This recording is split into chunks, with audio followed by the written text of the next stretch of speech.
Hello guys, happy Vishu.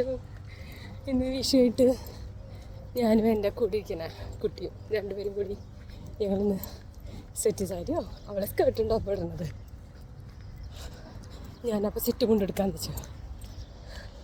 നേരം വൈകി ഓടാണ്. ഉറുവിയും പട്ടുപാവടിയൊക്കെ ഇട്ടെ. അപ്പോൾ അവിടെ ഒരുക്കി, ഞാനും ഒരുക്കി. സദ്യ ഒന്നും ഉണ്ടാക്കിയില്ല. സദ്യ ഉണ്ടാക്കാനായിട്ട് എനിക്ക് ഡ്യൂട്ടി, അവന് ഡ്യൂട്ടി. അപ്പം പിന്നെ ഉണ്ടാക്കിയില്ല. അവന് മോർണിംഗ് ഡ്യൂട്ടി അല്ലേ, 4:30 പോകണം. ഇയാൾക്ക് എന്ത് സദ്യ. അപ്പം ഞാൻ ഉണ്ടാക്കി വിഷ്കട്ടയും പായസവും ഉണ്ടാക്കി. അപ്പം ഇന്ന് ഓഫീസിലേക്ക് കൊണ്ടുപോകണ്ട് വിഷ്കട്ടയും പായസം. ആദ്യമായിട്ട് ഞാൻ വിഷ്കട്ടി ഉണ്ടാക്കുന്നത്. ഞാൻ വിഷ്കട്ടി ഉണ്ടാക്കിയിട്ടില്ല. അപ്പോൾ മുഖത്തൊക്കെ മുടി പറഞ്ഞിട്ട് എടുത്തേക്കാൻ കഴിയില്ല. അങ്ങനെ അപ്പം എല്ലാവർക്കും ഹാപ്പി വിഷു. എല്ലാവരും ഹാപ്പി ആയിട്ടിരിക്കുക.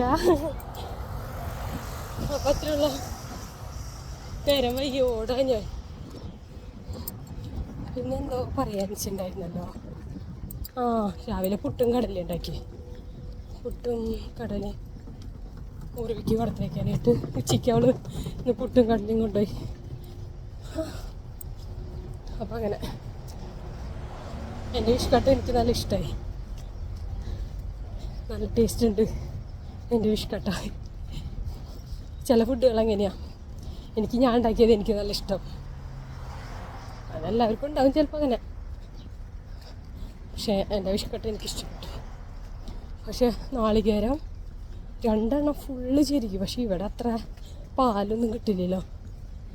എന്നിട്ട് വീണ്ടും ഒരു നാണയത്തിൻ്റെ ഹാഫ് എടുത്തു. എന്നിട്ടാണ് ഉണ്ടാക്കിയത്. കിട്ടിയതൊക്കെ എടുത്തിട്ട് പോന്നു. ഒന്നും നോക്കാൻ പറ്റില്ല. സെറ്റും കൊണ്ട് തേക്കാൻ വരെ സമയമുണ്ടല്ലോ. പക്ഷെ ഓൾറെഡി ഞാൻ ഞെറിഞ്ഞ് തേച്ച് വെച്ചിരിക്കുന്ന ഒരു സെറ്റും ഉണ്ടായിരുന്നു. അത് ഞാൻ അഡ്ജസ്റ്റ് ചെയ്തു. പക്ഷെ താഴത്തെ മുണ്ടൊന്നും ശരിയായിട്ടില്ല.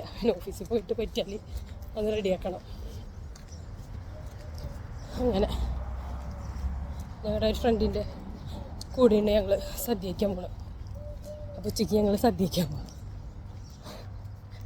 മുടിയൊന്നും ശരിയായില്ല, അഡ്ജസ്റ്റ് ചെയ്യാമല്ലേ. അങ്ങനെ